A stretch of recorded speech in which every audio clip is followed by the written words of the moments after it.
We have two excellent guests for you today. First, we're going to have Jamie Metzl in here. He has been coined the original COVID-19 whistleblower. He has been dropping some controversial opinions about pandemic origins issues and the biases of those people that have been looking at the so-called zoonotic origin of this virus. He's written a book. I've got it right here, Superconvergence. Excellent and sort of sweeping in its scope.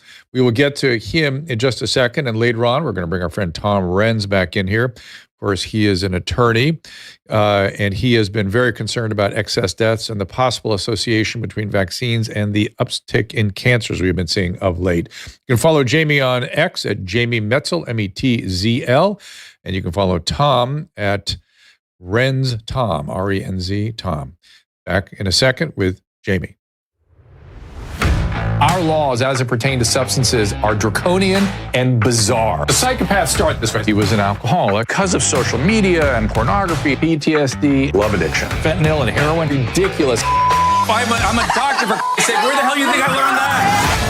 I'm just saying, you go to treatment before you kill people. I am a clinician. I observe things about these chemicals. Let's just deal with what's real. We used to get these calls on Loveline all the time. Educate adolescents and to prevent and to treat. If you have trouble you can't stop and you want help stop it, I can help. I got a lot to say. I got a lot more to say.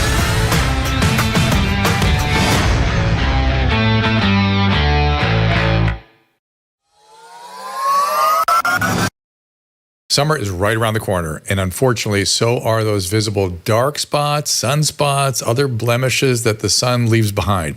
Until now, the deep correcting serum from our friends at Genucel visibly fades away dark marks, sunspots, scars, and other signs of discoloration all over your skin. You'd be amazed at how quickly you'll see results. Now you can enjoy your summer, sun, beach, barbecues without the annoying spots. And as always, Genucel guarantees you'll see the results or your money back, no questions asked. Right now you can save over 50% off Susan's skincare essentials at Genucel.com/Drew, plus save an extra 25% automatically applied at checkout for world-class skincare that works. I know I'm a snob about the products I use on my face. Everybody knows it. Every time I go to the dermatologist's office, they're just rows and rows of different creams. And then when I get to the counter, they're overpriced. All kinds of products that you can all find at Genucel.com. Order right now and you get the Genucel Ultra Retinol for a hydrating, moisturizing effect on the delicate skin during the harsh summer months. Visit Genucel.com/Drew now and get free shipping. That is Genucel.com/Drew, GENUCEL.com/DREW. As I said, Tom Renz will be in here in a few moments, but first we're going to bring our friend Jamie Metzl in here. Again, Tom can be followed at Renz. Tom, he's got some new data he wants to review. Jamie is a technology futurist, geopolitical expert. When you read his Wikipedia, he's been on a variety of advisory panels in a variety of settings. Sort of extraordinary, really, when you really think about the amount of advisory positions Jamie has had, including U.S. National Security Council, State Department, Senate Foreign Relations Committee, Office of the United Nations in Cambodia, and he was a leading witness in March 2023 in the congressional hearings on COVID-19. Please welcome Jamie Metzl. There we go. Jamie, thanks for joining us. My pleasure. I want to give you a chance to talk about the book first. This is the new book. It's Superconvergence. And then we'll sort of back off the book to the relevance of understanding the superconvergence for helping us understand what happened during COVID, perhaps. Perfect. All right. And they're very much connected. I mean, the essential story of superconvergence is that our one species, after 3.8 billion years of evolution, suddenly has these new and increasing superpowers. We have the ability to create novel intelligence and the increasing ability to re-engineer life. And the sole question that's going to determine whether we have a great future or a terrible future is whether we can use these powers wisely. And so I've written the book to help readers understand what's happening, what are the drivers of this change, where are these changes going to show up in people's real lives, whether it's in their healthcare, in the foods that they eat, and just how we operate our modern economies, the energy, data storage, all of these areas. And then very logical question that people can ask is what can go wrong? And actually there's a whole lot that that could go wrong. And so I'm not some kind of blind utopian, even though I'm optimistic that we can use these technologies wisely if we set our minds to doing that. But some really bad stuff could go wrong. And certainly the COVID-19 pandemic, I think, is an example of that. And then I talk about what are the things that we need to do now to try to build the best possible future. And this isn't something that we can just leave to our governments. Everybody has a role in building the kind of future that we'd like to inhabit. And so I've written a book. It's certainly about a big, challenging subject, but I've written it to read like a beach novel. I also write science fiction novels, and I wanted people just to read a book and feel like, wow, that was really enjoyable. There were a lot of really interesting stories. But I learned something, not because it was a chore, but because when I was reading the book, I felt this is really relevant to me in my life. Yeah, I appreciate the sweep of this. It's interesting to me that you're really a historian and lawyer by training, right? That's really kind of your training. And yet you seem to have a pretty damn good grasp of sort of scientific thought. And in fact, one of the things that jumped out of me in your book, for me in the book, is I started thinking about the work in biotechnology and on genetics, and you do a good job of laying that out. And it occurred to me that something that's been sort of roiling around in my head kind of came to light a little bit reading one of the chapters in your book, which is, we used to have to do very careful thought in our application of biological experimentation. In other words, all we had was like restriction enzymes and biological, gels and where we'd have the proteins once they were cut up. We'd try to figure out what was going on. I mean, it was all about developing our brains to try to penetrate and inference what we were seeing from these rather primitive instruments that we had to penetrate the biological world. Now I feel like there's just a lot of plug and chug. They're just inputting things and seeing what comes out without the depth of thought. Am I right about this? I mean, obviously, very smart people are working on these things. I don't want to get too glib about it, but there was something about the way you wrote one of the chapters. I started thinking, are people thinking this through properly? Well, those are two different questions. So, I come from a family of physicians. My father is now retired, a pediatrician. I have three brothers who are MDs. My mom was a psychoanalyst, actually still practicing at 86 from their assisted living facility in Denver, seeing patients virtually.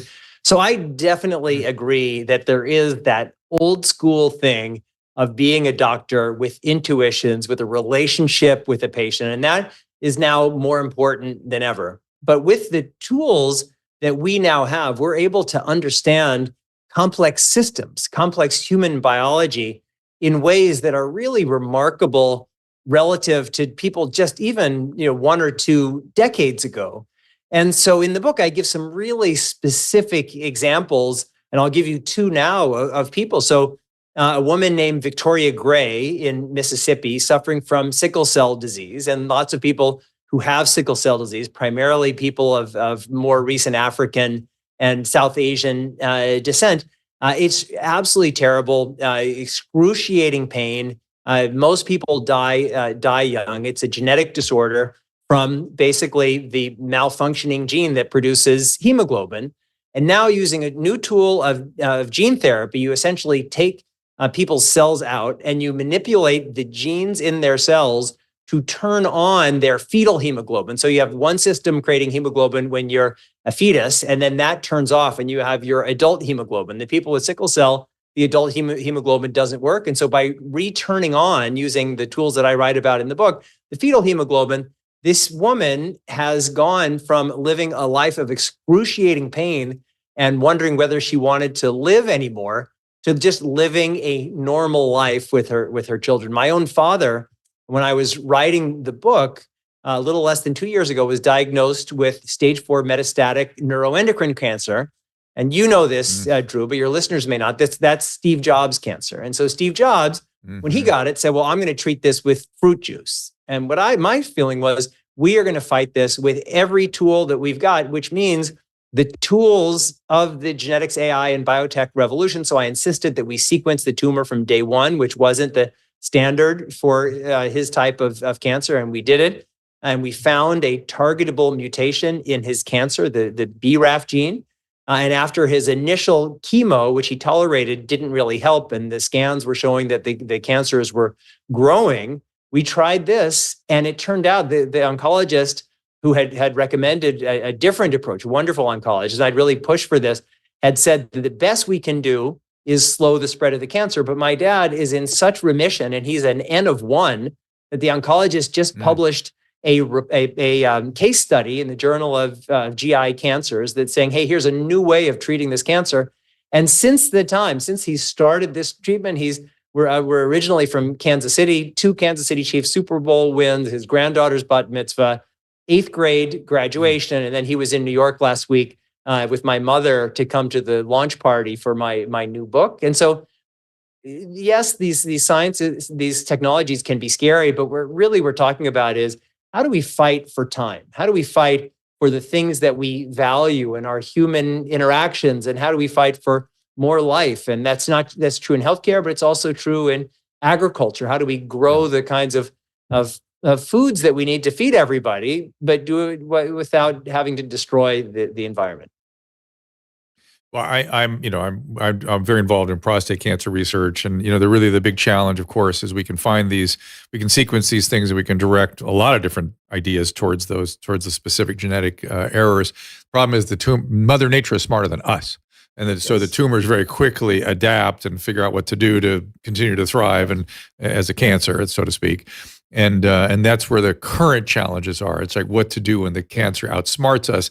And I'm going to bet that it's going to be hitting at 2 or 3 places at once, much the way we do bacteria with antibiotics and things. I bet that's going to end up being the solution. But I want to back up to. Yeah. Go ahead. Oh, sorry. Finish. It's a really important point, because we live in a world, we ourselves are the result of 3.8 billion years of evolution. And we live in a world where if you're around now and you have a 3.8 billion year history, that means your ancestors have really figured out how to survive.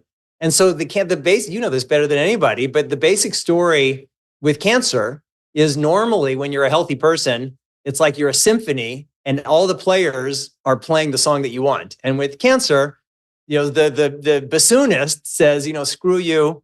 I'm just doing my own thing. If it was so easy to knock out the bassoonist, our biology would have done it anyway. And so I think you're absolutely right. Everybody is evolving. We are evolving, and our technological innovations are part of our evolutionary journey.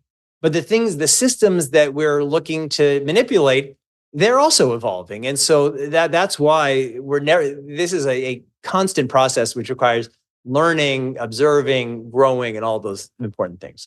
And it's sort of infinitely complex, and it's like trying to predict the behavior of clouds. It's very probabilistic. And now I'm going to be talking to an attorney after you in a few minutes who's very concerned that the vaccines are somehow, or maybe it's COVID itself, or maybe it's the spike protein, we don't even know the mechanism yet, maybe it's the liquid nanoparticles, are having an impact on carcinogenesis. I wonder if you have an opinion about that.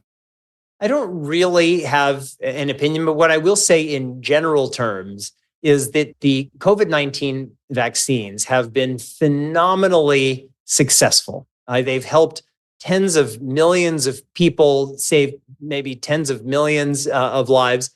But that doesn't mean they're perfect. That doesn't mean that any vaccine is perfect. It's the same point that I just made, that what we're talking about is intervening with very complex biological systems, humans, and we don't know everything. And I think the challenge with the COVID-19 vaccines is that we had 2 different competing pressures. On one hand, the entire world was shut down, and vaccines were part of our pathway toward reopening the world. So we had to move quickly. On the other hand, if we had a vaccine at scale, there were always going to be some unintended consequences that if we had waited 10 years and done 10 years of clinical trials, maybe we would have picked them up. And whether that's the myocarditis, I have seen these reports of new types of cancers that are emerging. And so I think it's something that we need to look at. And all of life is trade-offs. And so while definitely I believe we saved many, many millions of lives through the vaccines, it is entirely plausible and maybe even likely that some number, probably a smaller number, but meaningful number of people could have been harmed. And that's why we have to continually try to understand what's happening. We need to be doing these studies, and nobody should be saying, I'm 100% certain that there can be no harms caused by really any intervention. And so I think we need to keep looking at it. Yeah, I completely agree. I mean, the unfortunate reality is because there were no risk-reward considerations taken with these mandates, that the reality is, even if it's a modest number of people that are harmed by the vaccines, the years of life lost compared to the absolute number of life saves of people with 5 to 10 years of life left could end up being a very significant number of years of life lost. And of course, this now backs us into the question of the virus itself. You were concerned that there had been a cognitive bias in place in terms of looking at a zoonotic origin. Tell me about that, and tell me what your thinking is today on the source. Yeah, so it's funny. I was actually sitting in this exact seat at this exact table. I'm in my dining room in New York City, and it was late January of 2020. And I was telling my partner, my girlfriend, I said, I'm seeing these reports in the news saying that the spillover happened in the Wuhan market. And I'm looking at the available evidence, and I'm just seeing a different story. I had recently, a year before, I'd been in Wuhan. So I knew most people were saying, there's this outbreak in Wuhan, and it comes from a market. And people had in their mind like a place like Cambodia, where I used to live, where there are these crazy wild animal markets and people are eating all kinds of crazy stuff. Wuhan is a very sophisticated, wealthy, highly educated city. It's China's Chicago. And the people in Wuhan look down at the dietary habits of people in southern China who actually do eat a lot more of those wild animals. And I knew from a Lancet study in late January 2020 that over a third of the earliest cases of infection were people who had no exposure to the Huanan seafood market. And so I just started diving in, and I had already known that Wuhan was a center of biotechnology in China. It took about 2 seconds to learn that it had the largest collection of captive coronaviruses in the world. They were doing very aggressive research, essentially trying to make these coronaviruses better able to infect human cells in the exact same way that the SARS-CoV-2 virus was able to infect human cells. And so it just kept growing. In February, I was a member of the World Health Organization Expert Advisory Committee on Human Genome Editing. So we had our meetings in Cape Town in South Africa in February, and I brought these concerns to that meeting privately because I thought, how could it be that you talked about my background, how could it be that I'm seeing this story? I didn't know anybody else who was seeing this, and I laid it out privately for my colleagues, and they were actually very encouraging. And I came back in April. I started writing. I started speaking in April of 2020. I launched my website, which kind of went viral very quickly. I was writing and speaking a lot, and I literally didn't get it, but I thought I was the only person I knew who thought this. And then little by little through social media, I started meeting. There were me equivalents in different parts of the world, and then we came together and we created almost like a quasi-academic group, which has been called the Paris Group. And we would have monthly academic gatherings. People would present hypotheses, present papers, challenge each other. And anyway, so then I just, over the course of time, got much more involved, ended up playing a much more central role in this process than I could have ever anticipated. And I'm a liberal Democrat. And people were saying, in the beginning, Donald Trump was supporting President Xi. And then when things started getting bad here, President Trump shifted and started blaming China.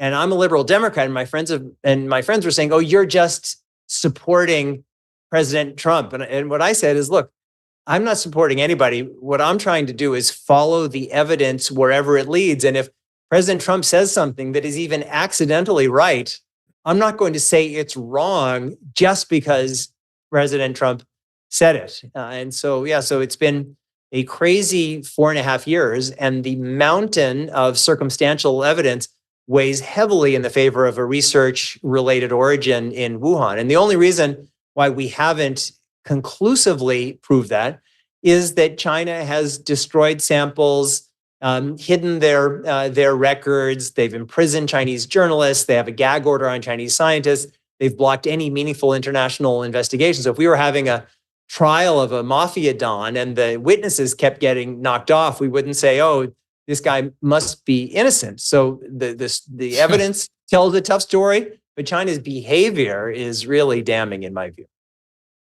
Yeah, I completely agree with you. And thank you for keeping cognitive bias out of your thinking. You didn't develop the hysterias that people were so prone to during this whole episode.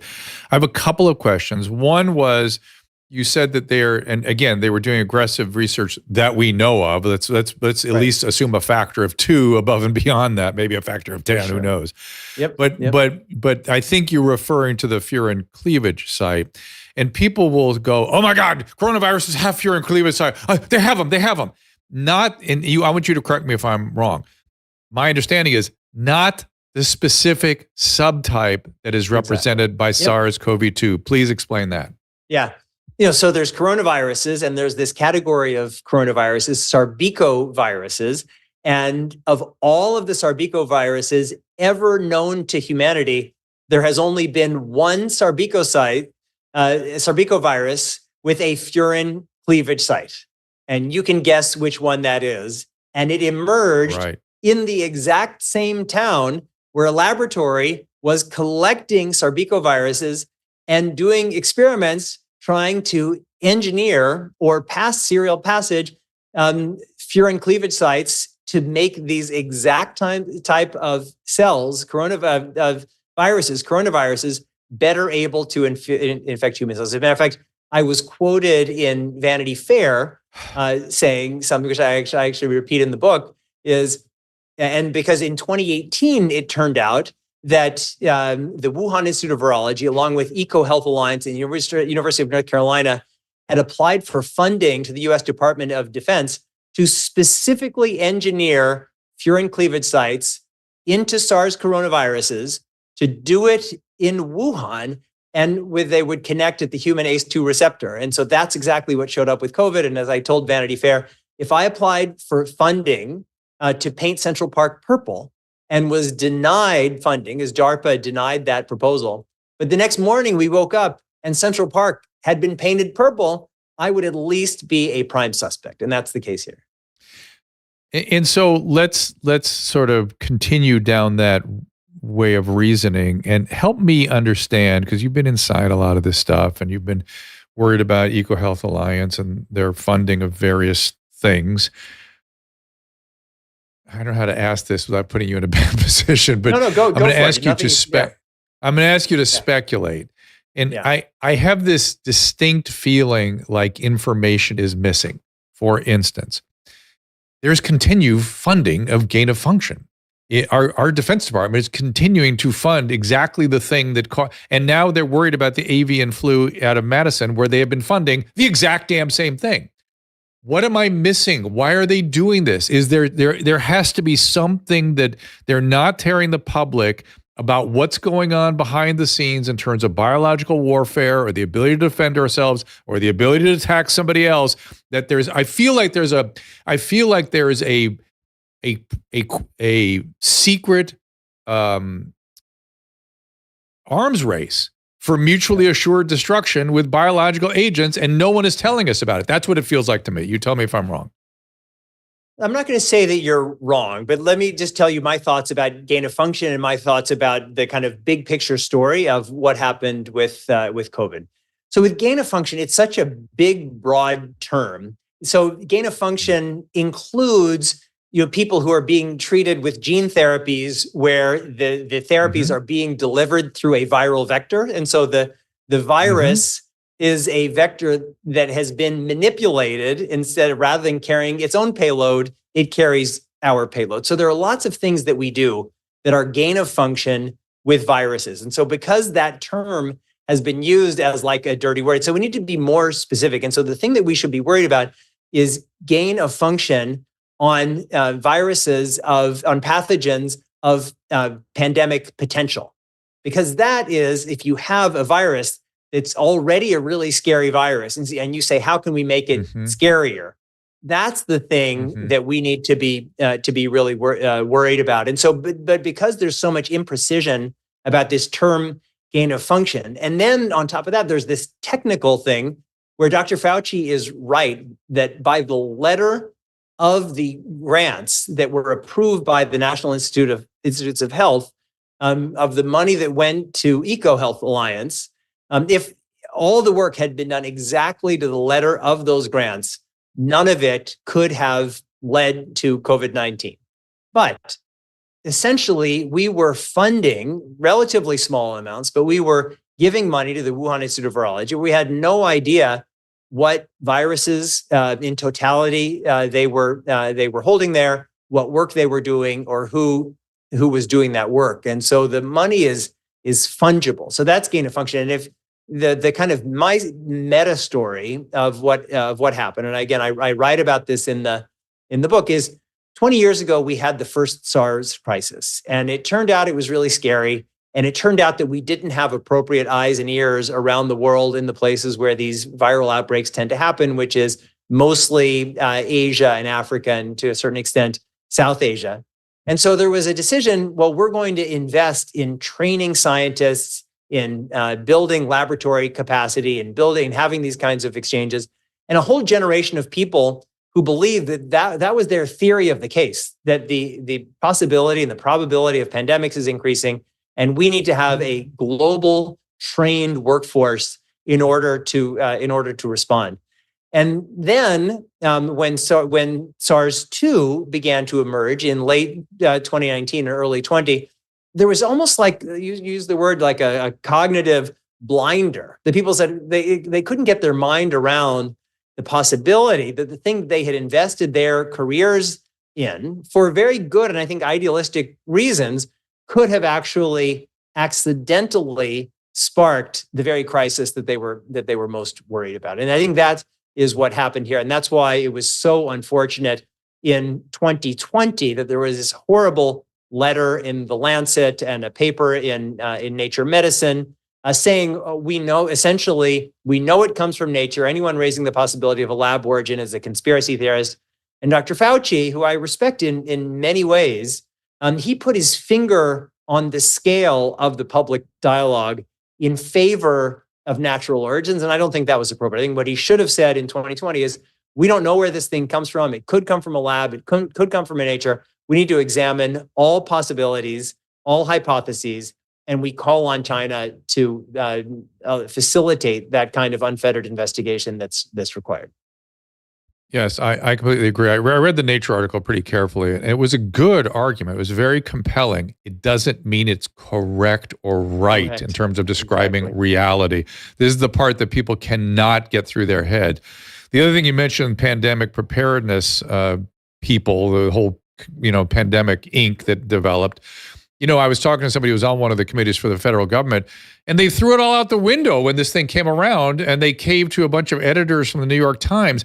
The CDC and Fauci was supposed to take an advisory role. The idea of mandates and declarations from on high never entered into pandemic preparedness. This was one of the bizarre elements of the chapter that needs to, the tragedy of COVID-19 that needs to be examined and make sure it doesn't happen that way again. And then finally, I want to make sure I'm hearing you. So if I heard your last sort of description of how things evolved, no arms race from your point of view, no biological arms race. No, so the United States and China are entering a new Cold War. And this Cold War, and it's not just China, Russia, Iran, North Korea. This Cold War is being waged on every level. And we want our government to be protecting us. And it's really tragic that we're in this kind of situation. I have no doubt that China, Russia, Iran, and North Korea all have secret biological weapons programs.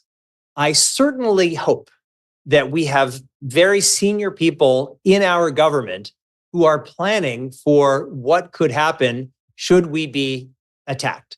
And because it's in this field, it's not like, oh, this is the defensive stuff and it's over there in that room. And here's the offensive stuff and it's over there in that room. we have to maintain and develop a level of capability. So do I think that the United States has an advanced offensive biological weapons program? I do not. And frankly, I think that our government no longer, I mean, you see Oppenheimer, you realize how in those days, we were able to keep something a secret. We can't keep anything a secret. So I don't think that we're doing that. And I think that we need to have those capabilities here. But our world is really defensively. Again, So but that requires gain of function. That requires various sorts of gain of function research to develop those defensive strategies. Again, it depends on what kind of gain of function. Because like right now, that's become like a term, like gain of function equals bad. But gain of function doesn't always equal. But there's some gain of function we like gene therapies that we really want. Yeah. No, I get it, and even CRISPR stuff. But I want to sort of emphasize that there is rational reason for us to have a variety of gain of function research underway. And I would like our government to be a little more transparent about that, but there may be some defense reason that they cannot.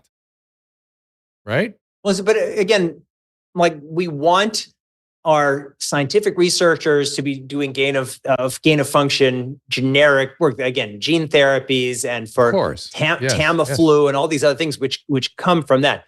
There is this specific area of gain of function on pathogens of pandemic potential. And I think there's a real question about whether we should be doing it at all. And probably we shouldn't be doing that. And so if it turns out that we are doing that, I and you and Tom and everybody else, we should bang pots and pans and say, hey, what's going on? Or at least explain why we would be doing such a thing. And you can't handle the truth is not a satisfactory answer.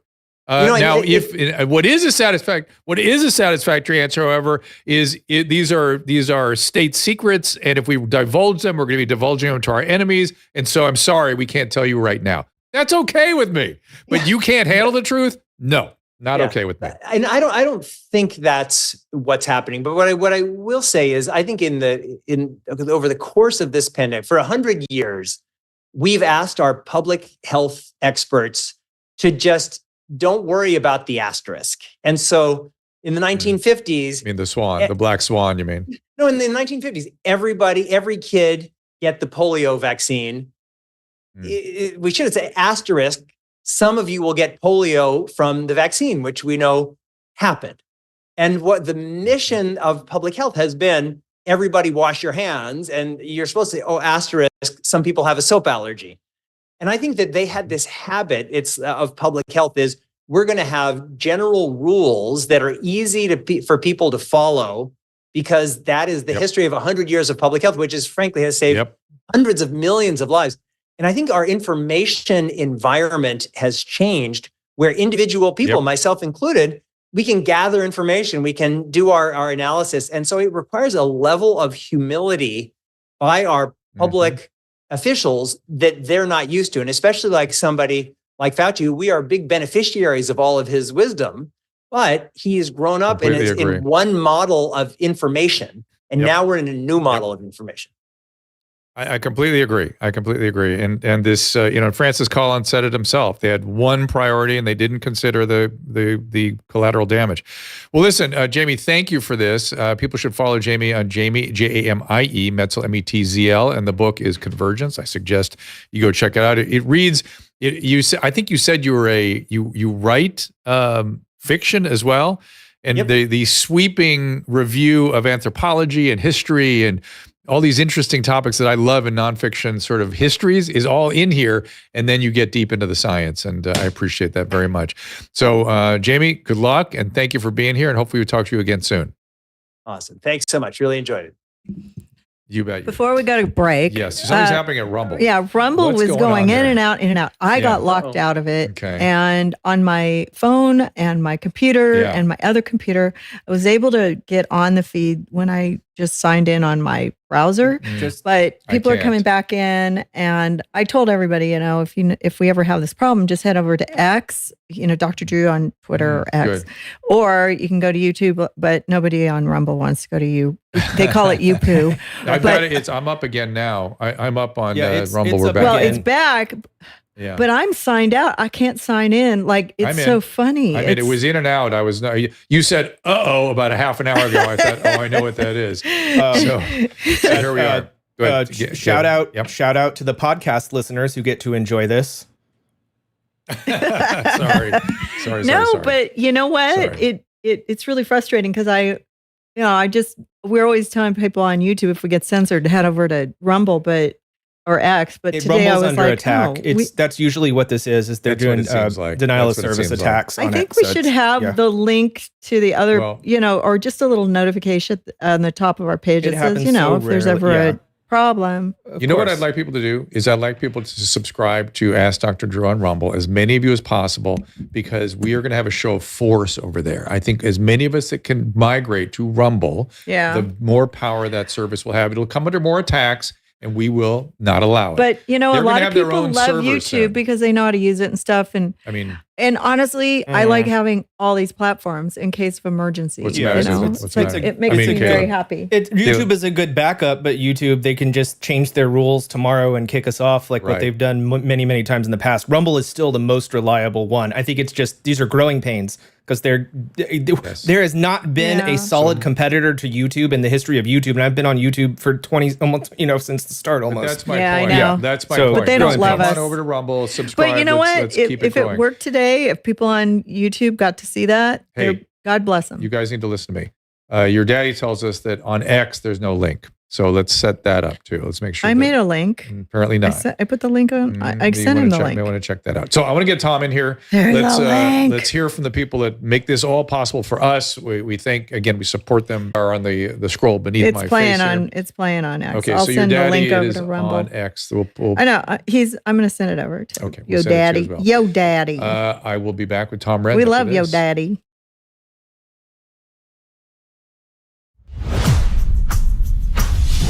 Joint and muscle pains are exhausting and frustrating, but I've got a over-the-counter medication I want to introduce you to that provides great relief using the power of, check it out, chili peppers. Capsidin is made with a proprietary formula that contains no non-steroidal anti-inflammatory agents, no opioids, no anesthetic or steroid, nothing, no chance for addiction, no side effects. No chance it's going to interact with other medication you might be taking. Capsidin contains capsaicin, which is the substance in chili peppers that burns your tongue. That gives you that burny feeling. And of course, I've recommended capsaicin creams to patients over the years, but other capsaicin creams burn your skin. That's what makes capsidin so unique. In clinical trials, capsidin has actually been demonstrated not to burn. I've been using Capsidin to relieve my pain in my hands and my wrist from carpal tunnel syndrome and arthritis. The results have been amazing. I use it every day during my show, and I highly recommend it. Get the pain relief you need from various sources, even backache, sprains, bruises even. Order now at capsidin.com/Drew to get a 15% discount plus free shipping. That is CAPSADYN, capsidin.com/DREW. Of course, I'm a fan of the healthy aging supplement True Niagen. I've been taking it almost for a decade myself. This supplement boosts NAD, which your cells need to survive properly metabolically, and it goes down as we age. It does so with a nutrient called nicotinamide riboside, or NR, specifically patented form of NR called Niagen. It's the most efficient and trusted NAD booster. NAD can also play a role in reproductive health. Boosting NAD is recommended with prenatal vitamins for women over 30 looking to start a family. Here's Dr. Amy, also known as the Egg Whisperer, a highly influential specialist in this area. As NAD levels go down, and it starts going down in our 30s, that's the same age that our egg supply also dwindles. So I'm fighting for every single woman's chance to have a baby. And, repleting NAD is one of the greatest tools in my tool chest that I've been using now for almost 6 years. True Niagen is an amazing NAD booster. You're going to want to add it to your reproductive health arsenal.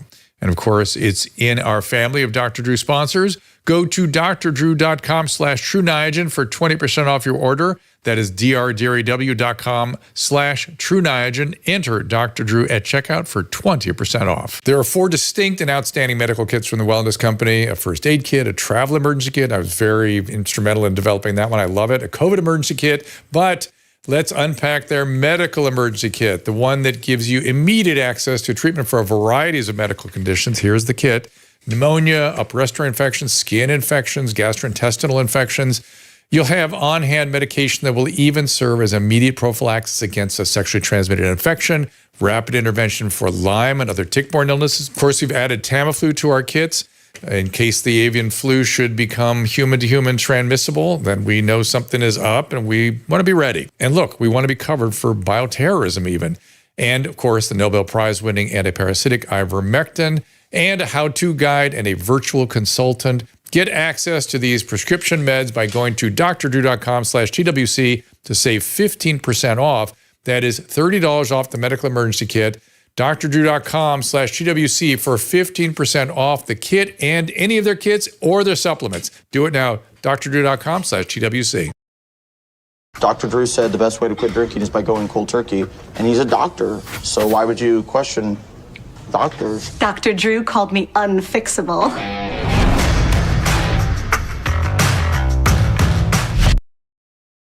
And yes, I was on a radio program yesterday. I coined the term rational readiness. That is what TWC is all about being rational in your preparedness, or rational preparedness as well.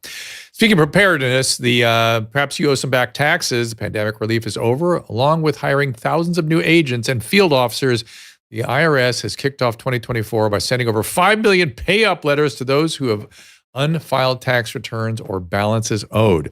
Don't waive your rights. Speak with them on your own. They are not your friends. Do not speak to them. Use Tax Network USA. It's a trusted tax relief firm. They've saved over $1 billion in back taxes for their clients, and they can help you secure the best deal possible. Whether you owe $10,000 or $10 million, they can help you. Whether it's business or personal taxes, even if you have the means to pay or you're on a fixed income, they can help you finally resolve the tax burdens once and for all. Call 1-800-245-6000 for a private free consultation. Again, 800-245-6000, or visit drdrew.com/TNUSA. That's drdrew.com/TNUSA, and 800-245-6000 for a private free consultation. All right. It is time that we bring our friend Tom Renz in. Tom is an attorney. I can't even with a straight face any longer talk about him as this bumpkin attorney from Ohio who doesn't know anything. He is deep in the fight on some of the perhaps adverse effects of the COVID vaccine. You can follow Tom at RenzTom, also TomRenz.com and Renz-law.com. Tom, welcome back to the program. How you doing, Drew? But Drew, I got to tell you, I watched the first part. I'm hoping you're going to let me call an audible. I will let you go because I knew this would upset you. Listen, one of my goals is to bring in all points of view and stuff. And let me just tell you, I don't know if you heard my response to him, but what I said was, and it upset everyone on the rants and the restreams, they were all bent out of shape. Look, we're still figuring this stuff out. Tom Renz is part of it. What? Tom Renz. What did I say? Tom Renz is part of it. Tom Renz is part of figuring this out. And my elderly patients were vaccinated and boosted. They did not, only one died of COVID in the entire pandemic, and that was someone who did not get the vaccine. I've had now one severe vaccine reaction for which in a 99-year-old, I filled out a VAERS report and of course received no feedback and no follow-up from the government on that, even though a 99-year-old almost died because of it.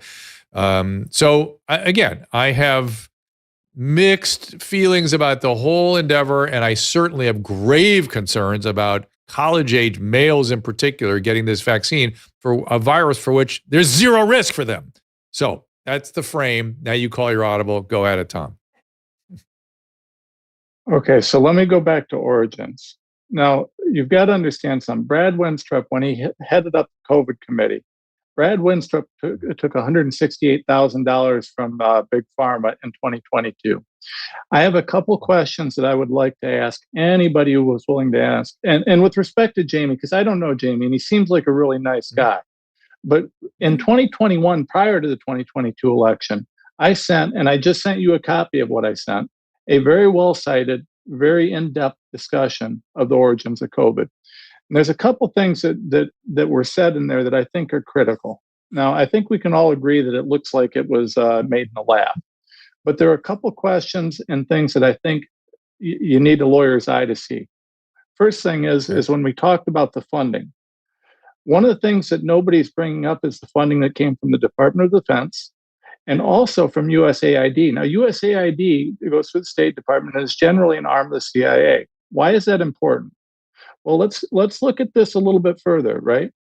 So Ralph Barrick, working with EcoHealth Alliance and the rest of the crew, this project was funded, and by the way, the Wellcome Trust, Rockefeller Foundation, a whole bunch of huge names were involved in this, including a company called Metabiota, who at the time Hunter Biden was invested in through Rosemont Seneca. You would think that the Republicans would be interested in this. They're not. That said, at the time that this funding was going on, you've got to understand, Barrick and crew are sending this advanced technology to perform this gain of function work. There's documents demonstrating that they were partnering and working with the Wuhan Institute. Now, Drew, I don't need to be a scientist to be smart enough to ask some basic questions. And one of them is this. When the law requires that if you're going to transfer advanced technology to a foreign country, especially an enemy, China's not exactly our friend, right? We're going to transfer gain of function technology that could be used to create bioweapons in a lab to a lab in China that was well known to be tied in with the CCP bioweapons development. Now, you're going to tell me that we didn't have CIA awareness or involvement? That can't happen under the law without sign off from the right people in DOD, CIA, state, all these different groups, right? It's the law requires this. So the idea that Fauci just funded this little grant to EcoHealth Alliance and they just accidentally went a little bit off a skit and that's cover. And I'm going to call it what it is. It's cover. The reality is our Department of Defense and intelligence agencies were damn well aware of this. And in fact, I actually testified in front of Marjorie Taylor Greene down in Congress and put my name on a declaration under penalty of perjury. Now, you find me another lawyer that'll put their own name on a declaration. Under a declaration under penalty of perjury that I had medical records from a soldier. Those medical records, which I shared, showed that in the year 2015, during 5 different encounters, he received an intervention. And that intervention was titled on the encounters, Moderna COVID-19 vaccine. Now, why or how could that happen in the year 2015? And I personally put my name on a declaration under penalty of perjury stating that I had verified these records. So the idea that this is just, we funded this little thing and oops, it went a little off script on the grant, that's a load of crap.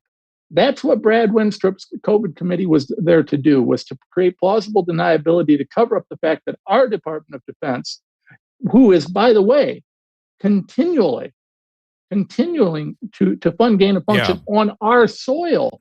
And in fact, right. Did you know right now, Drew, down in Georgia, you've got Lanyang Du, who is tied in with Wuhan, right? You've got Ralph Barrick working, who was in that. By the way, you know what I'm going to do? I'm going to drop a bomb right now. You want to know something that nobody else knows? I've got whistleblower data on. All right. Ralph Barrick. You know what else Ralph Barrick did? He was one of the inventors of remdesivir. I bet you haven't heard that one. I've got the documents, and I think I just broke that to the world. There are so many things about this that don't add up, and that official narrative of "oops, we just went off." Fauci is not a good guy. Fauci lied. He covered this up, and Fauci, frankly, ought to be being tried criminally for about 50 different things right now, and there is no excuse for this. So, Tom, Tom, this is the same question I asked Jamie, which is, so you just said it's like something's up, something's not right. We're missing information. Do you have a way of taking the information you have and developing a theory as to why we continue to pursue these things? I mean, what is it they're not telling us that would create a reasonable frame for the behavior of our Department of Defense?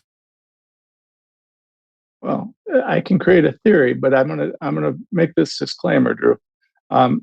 When I talk to you, you really are a disciplined scientist. So you call me to task if I, So this is a theory. I can't prove this. Okay. But let's look at the flow of money. Let's look at the military-industrial complex. Let's look at how this all works, right? What if the military-industrial complex? It's well known that you've got kind of a push for some conflict here and there. I mean, we've been talking about it since the '60s and the Vietnam War era, right? You push for conflict. Conflict sells weapons. Weapons make people money, so they push for more conflict, right? Now, what if that same thing applied, but that same business model shifted and started to work with the big pharma, big government, right? Yeah, so it's a biological arms race, right? Of defense and offense.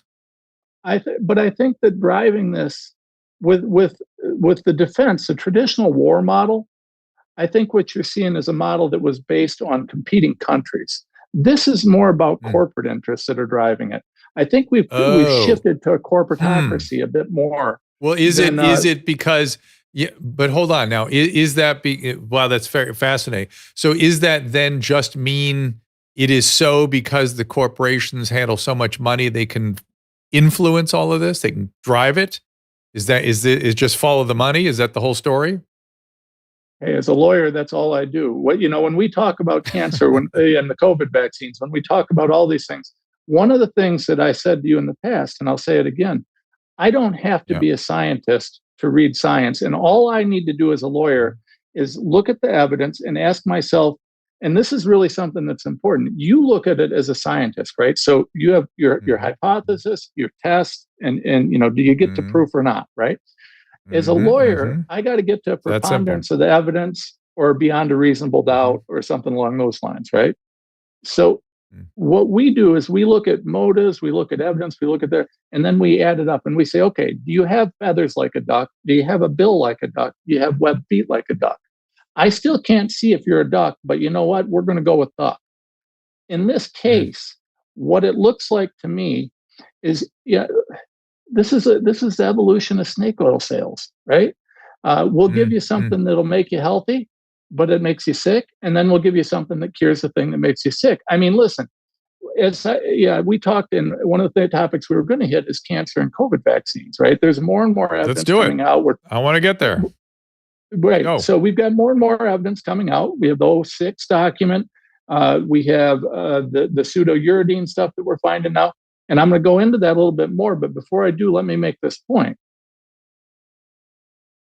All of these issues point to the possibility, not proof, but the possibility that these COVID vaccines are behind the cancer explosion that we're seeing, right? Even the World Health Foundation is expecting an explosion of cancer. So they're pointing in that direction. Well, if you were able to influence the FDA, and by the way, I don't think I need to tell you or anybody else how much influence Big Pharma has over the FDA. I mean, that's pretty well established. But that was new information. COVID showed that to me. I didn't know that. That's new information, but it showed us a lot of stuff. It woke me up for sure. Hey, listen, before COVID, I was pro-vax. I believe I was probably very similar to you. But so you've got all these things. If you were going to create an mRNA cure for cancer or a new whatever for cancer, I mean, look at it's a circular money flow. Now, we can't prove this yet. But here's the problem. The problem isn't that we can't prove it. The problem is that we can't even get our elected officials to ask the real questions. Do you know that when Marjorie Taylor Greene held her hearing that I spoke at, the reason she did that was because Brad Wenstrup, the head of the COVID committee, forbade her from asking questions about the vaccines or a number of other pertinent issues. that was a joke. It was a whitewash because the amount of money Big Pharma spends promoting elected officials and controlling the media is mind blowing. So that's that. I mean, I think that there's a lot more there, and what we need to be doing at minimum, is asking tough questions, and then asking tough questions, especially tough questions of people who are dodging the tough questions, which is all I'm getting from Yes, for Washington. sure. For sure. I completely agree with you. This "you can't handle the truth" attitude is disgusting to me. Now, if you maybe you didn't listen to all of what I said to Jamie. Well, I said, listen, an acceptable sort of position would be, hey, these are state secrets. Us sharing it with you could really expose us to harm. And so we're, for the time being, going to keep this all secret. I think, okay, that'd be fine. But you can't handle the truth? Screw that. That is not okay with me. So, Drew, you're one of my favorite interviews because you hold my feet to the fire when I jump to conclusions. Okay, so I like that and I appreciate that. You've been very fair. You've been very reasonable. You come from the mainstream. You've had an open mind on this stuff, right? Which is more than I can say of 99% of the people I talk to. But the reality is, I think you were fair in it. It was an interview, and you want to let Jamie speak his mind. And Jamie may be a great guy. I have no idea. I've never met him before today, but I really, I like his approach. I think he's just missing an immense amount of information that we've been putting out for years. I mean, we know this isn't a question of did Fauci, accidentally. Have you looked at Fauci's emails? There was no accidents. This guy did this intentionally. He knew that he's openly admitted that masks were never based on science, that 6-foot social distancing he pulled out of his rear end. I mean, the guy is a crook. He did more damage to the mental health of children. You know how many kids' pictures I've got with sores on their face from these masks? The babies that were in, this guy did this. Why would he do this? Why would in September of 2020, I put forth a case. I had dozens of citations, showing that masks don't work to prevent viral spread, right? Dozens. I put this in court. Everybody knew it doesn't work. Why would you do this? Well, because he needed to gin up fear to scare people into taking these shots. Now, we know, and this I can show you, because you can run a Google Scholar search. Run a Google Scholar search on the use of fear in public health. You'll see endless studies. It was a tactic. It's terrible. It was structured. Terrible. So what if my suspicious, sneaky, little evil lawyer mind is correct? What if Big Pharma looked around and said, you know what? Why don't we scare the hell out of everybody into taking our product? And by the way, when we do that, we're going to set the stage to kind of launch this new platform. Now, we know also, going back well before COVID, Big Pharma has been talking about an mRNA gene therapy platform for years, right? But there's actually video. I think it was the CEO of Bayer that they did the video, and he was lamenting the fact that they couldn't get anywhere with the gene therapy products because nobody wanted to participate in experiments. So what if they wanted to push this platform? What if they use their influence to push it? And by the way, do you know what they've done since then? Do you know now that this bird flu stuff, do you know that with the RSV, they were fast tracking mRNA into the RSV, even though there's no basis for it? What if this whole thing really was a plot to try and push this mRNA platform forward and just kind of have this endless money pool going? I can't prove this, but why can't we ask the question? And why is it that you're going to get censored if you play that on YouTube for me asking that question? Why is it that I couldn't get anyone in Brad Wenstrup's COVID committee to ask that question?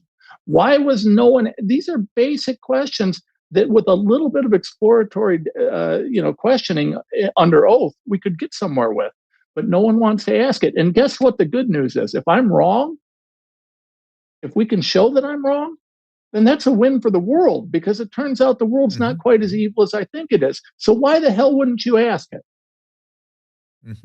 No, I don't wouldn't take that away from you. I agree with that. So talk to us about the concerns you've raised recently about the vaccine and the increase in cancers we're seeing. Well, we've got this document, and it started, and we started seeing this explosion of cancer. And credit to Ryan Cole, who brought it up before anybody else that I can remember. Ryan's been talking about cancer from the COVID vaccines for a very long time. And y'all smart people, you doctors, you talk about the immunoresponse frequently, and that's one of the areas that I'm aware of. I can't explain it as well as you guys can. But what I can tell you is, I started looking, and I find this document from 2006, and it's an industry guidance document from the FDA. And in that document, they're quite specific about how they define gene therapy and the increased risk that gene therapy poses for creating delayed adverse events like cancer. Right? They're very specific about that. That's this picture that you're seeing on the screen now. It's a 06 document. It's from the HHS, FDA. And within this document, they describe I believe on page 2, they describe what's going on here. And they say exposure to gene transfer technology means exposure to products. And they go through, and basically what they do, and this is an important point because you called me on this last time I was here, Doc. Gene therapy products, you had talked about as integrating into the host genome. Now, I think there's plenty of evidence that that's happening with COVID or the COVID vaccines, but we can't prove it yet. What we can say is that the definition used by the FDA here is a little bit different. Here, the definition used includes the introduction of genetic material in. So the mRNA would fall under the definition of gene therapy as laid out in this 06 document, right? And this 06 document then goes on, and you can argue with me if you disagree. It does talk about transduction of transferred gene therapy products into cells and things like that. So it goes through that. Then later it says that that there are delayed adverse events of special interest, and that's at the bottom of page 2 and the beginning of page 3. And they say that within that potential list of side effects is cancer, right? Well, right. Again, and of course, this is why, and Tom, this is why everyone's so excited about the SV4, was FV70, SV40, whatever that promoter gene is. That's plasmid DNA that appears to have contaminated some of the vaccine. And before that, there was a lot of pushback by myself as well as anybody saying, well, RNA, needs special things attached to it to get into the nucleus, and it doesn't have a reverse transcriptase and all these things. And then there were some observations in liver cells in vitro that maybe there was a reverse transcriptase. And so it was back and forth. But the idea of a plasmid with a promoter gene, that is concerning.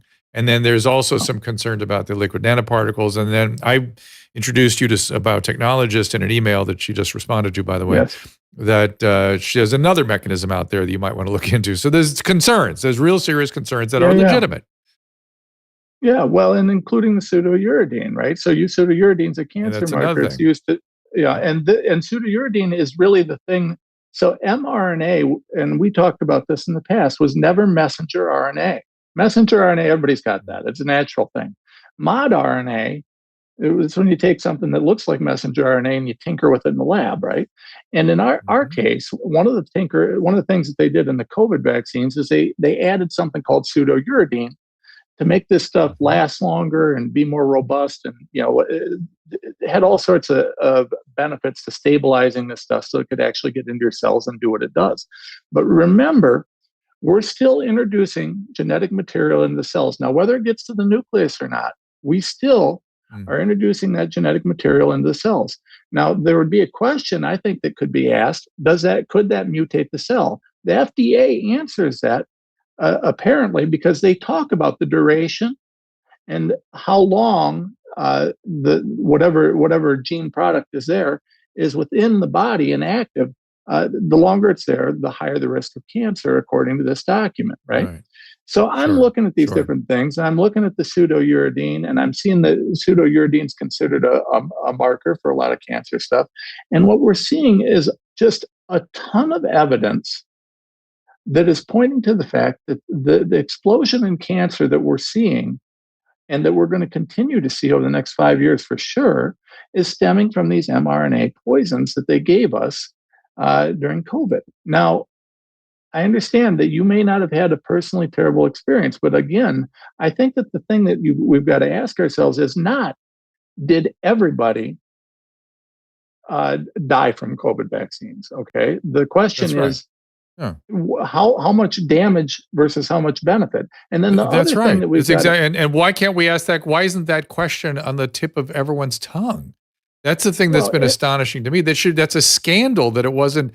I mean, maybe it's COVID. Maybe it's COVID plus vaccine. Maybe it's all the spike protein. But it's scandalous that we're not rushing to try to figure this out. But Drew, we know, I mean, you tell me, you're the doctor. We know that the point of the spike protein or of the vaccine was to produce the spike protein, right? Spike protein, which is the pathogenic. And I keep saying, if the vaccines are so important, why aren't you pushing the whole viral vaccine? This is a smoking gun for you. There are good whole virus vaccines out there that that are probably more immunogenic and do not emphasize the spike protein production. And you won't hear a word about those because guess what? They're not produced by the big companies, right? And so that makes me wonder because if you need a college kid to get a vaccine, why would you give them the one that gives them myocarditis? Why don't you give them the one that doesn't? And why do you even give them that option? You don't even give them the option. That's just weird to me. Let me ask you even more importantly than that, Drew. I mean, listen, is it your belief? I mean, because we know statistically, according to the National Center for Vital Statistics, there was no flu that first year of COVID. There was 0 flu cases. So does any sensible doctor believe that that's true? I mean, literally 0 cases. Well, that's the statistic. There's a weird ecological theory of viruses that when one virus just takes over, it's like lions moving onto the Serengeti. They just take over. The hyenas are out.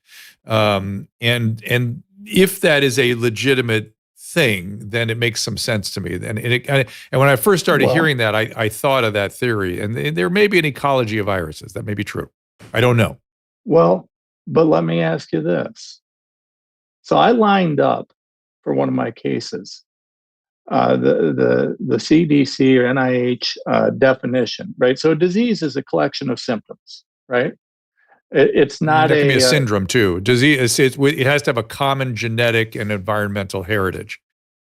Yes, but the disease itself is defined not the virus, signs and symptoms, not the bacteria. Yeah, signs and symptoms is defined by the signs and symptoms.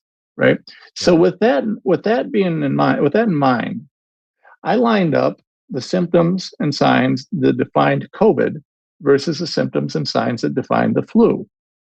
Do you know what the difference was? Smell. That was it. The only distinguishing factor between the two. So I would pose rhinoviruses, Coxsackie viruses, herpes viruses. They all have very similar. Our body only can respond so many ways. With COVID was different in that cytokine activation thing. That was very different. Even though we start to see that more. Go ahead. In no way, shape, or form did I doubt that COVID was the thing. But where I'm going with this is, first of all, how frequently was it overdiagnosed? Second of all, what we know is with any virus, unless I'm wrong about this, what you do is typically, we don't have a whole lot of antivirals. The antiviral treatments are fairly limited. So with most viruses, particularly, if you things that start getting into your lungs, what we do is we manage the symptoms while our body heals. Right. So Dr. Richard Bartlett talked about budesonide and some of the steroid use, some of these different treatments. Why would we crank people up on a vent on a level that we knew was going to cause lung damage? Because I also have the CDC stuff on ventilation. They put people on vents, they destroy their lungs, and then they're surprised that they die of pneumonia while they're not treating them properly. They're either not using, first they weren't using steroids at all. Then they were using too low of a dose. They wouldn't give people access to other symptomatic treatments. This, to me, when we look at what happened in the hospitals, again, I keep going back to this larger question, and it ties in with what you asked. Was there collusion? Was this a plan? Yeah. Was this intentional? Was COVID a mechanism that was used to kind of facilitate a transition into this vaccine world I mean, now we want a vaccine for everything, and we want vaccines that last for 3 minutes, and then you got to go get the next one. And it looks like the vaccines that they're giving us are causing an additional layer of problems. Is it fair to ask the question, when $14 trillion with a T was transferred just in the United States over COVID, and no one's gone to jail over that, is it fair to ask whether there might have been a plan here? For $14 trillion, what would you do? And I think that there's enough people that we can ask that question of, what did people do? And why aren't we investigating it? Why aren't we investigating is like, that's where my head's at all the time. And, the other thing I was astonished by is why public health made no effort, literally zero, in fact, crushed efforts to help patients become educated about how to address the illness when you got it. What is a monoclonal antibody? It's available for free. Somebody will come in and infuse you in your home. What is budesonide? You brought that up. How much Decadron should I take? Is doxycycline useful? Is hydroxychloroquine? Why didn't we why were we sending out computer blasts on, hey man, somebody in your family is sick, here's what you can do? Never, not one peep. In fact, if you remember, the astonishing thing to me, that when the Florida Public Health Department started sending vans around to infuse people with monoclonal antibodies, which I thought was a brilliant idea, the federal government shut off the supply of monoclonal antibodies to Florida. That was one of the darker chapters of this outbreak for me. Do you remember that? Well, I absolutely remember it. And Doc, you got to be careful. You're starting to sound like me. Here's the thing. When we start looking at this, it's just a lot of unanswered questions. Yeah. And then nobody rushing to give us some answers. But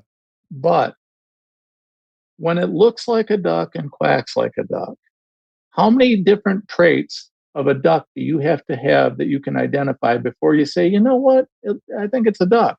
And again, remember, you've got to distinguish between your mechanism of proving something and mine, because as a doctor, as a scientist, proof is a lot different than proof in the realm of public.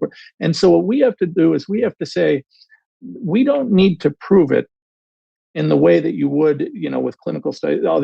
What we need to do is we need to understand, because these are people, right? These aren't tests. These are people. And these people had motives and they took steps. And what we need to do is we need to recognize that the standard of proof here is, depending on whether it's a civil or criminal case, it varies, but your preponderance of the evidence, beyond a reasonable doubt, regardless, at some point, the fact that we're not even asking these questions, as we're already beating the drums for disease X and bird flu this and bird flu that. I mean, we've got Deborah Birx out there. Deborah Birx, who literally stated publicly her job was to lie to the president every day. That Deborah Birx is now telling us that we need to take all these steps to deal with bird flu. I'll get right on that. Let me get my mask back up. Well, Tom, you've been very generous with your time and with sharing your thoughts. This is the closing minutes here. What are your last thoughts? Well, I'm going to ask a favor of the fans, and that would be, listen, we're getting hit by, as far as I'm concerned, a judge that is as crooked as can be. I'm getting sanctioned on a case that I charged $0 for. And not only charged $0, but I didn't even track my hours because I wasn't going after attorney's fees. I was just trying to help some small businesses. We're getting hit on a lot of fronts, and we are looking for help. If anybody's willing to support us, GiveSendGo/Renz Law. GiveSendGo/Renz Law. We've got an update there, lays out what's going on. I had 6 licensed attorneys plus myself and the Sixth Circuit have all said I didn't do anything wrong, or at least not what I was accused of. And this guy went ahead anyways. This is actually, from a lawyer's perspective, about as bad as what Trump's dealing with. Whether you like Trump or not, his case was terrible. And so we are looking for help at GiveSendGo/Renz Law for anybody that's willing. What was the first part of it? You kind of ran that all together. Yeah, it's www.GiveSendGo. It's kind of like GoFundMe, but it's GiveSendGo. Yeah. GiveSendGo. GiveSendGo /Renz Law. Renz Law, one word. Renz law, one word. All And, right, Tom. We're going to keep fighting. Keep fighting the good fight. Hopefully, I know a lot of fans are here watching, and I'm watching the restream, and they appreciate you, and they appreciate what you're trying to do, and raising questions and trying to hold the hand of the fire to get some answers to a lot of funky material that's flying around, and we're all just trying to understand what we've been through. And I don't know about you, but I can't get over what the government did, and so I'd like some answers, and I'd like it not to happen again. So thank you, Tom. Appreciate it. Bless you, Guru. Thank you. All right, buddy. Ask Dr. Drew is produced by Caleb Nation and Susan Pinsky. As a reminder, the discussions here are not a substitute for medical care, diagnosis, or treatment. This show is intended for educational and informational purposes only. I am a licensed physician, but I am not a replacement for your personal doctor, and I am not practicing medicine here. Always remember that our understanding of medicine and science is constantly evolving. Though my opinion is based on the information that is available to me today, some of the contents of this show could be outdated in the future. Be sure to check with trusted resources in case any of the information has been updated since this was published. If you or someone you know is in immediate danger, don't call me, call 911. If you're feeling hopeless or suicidal, call the National Suicide Prevention Lifeline at 800-273-8255. You can find more of my recommended organizations and helpful resources at drdrew.com/help.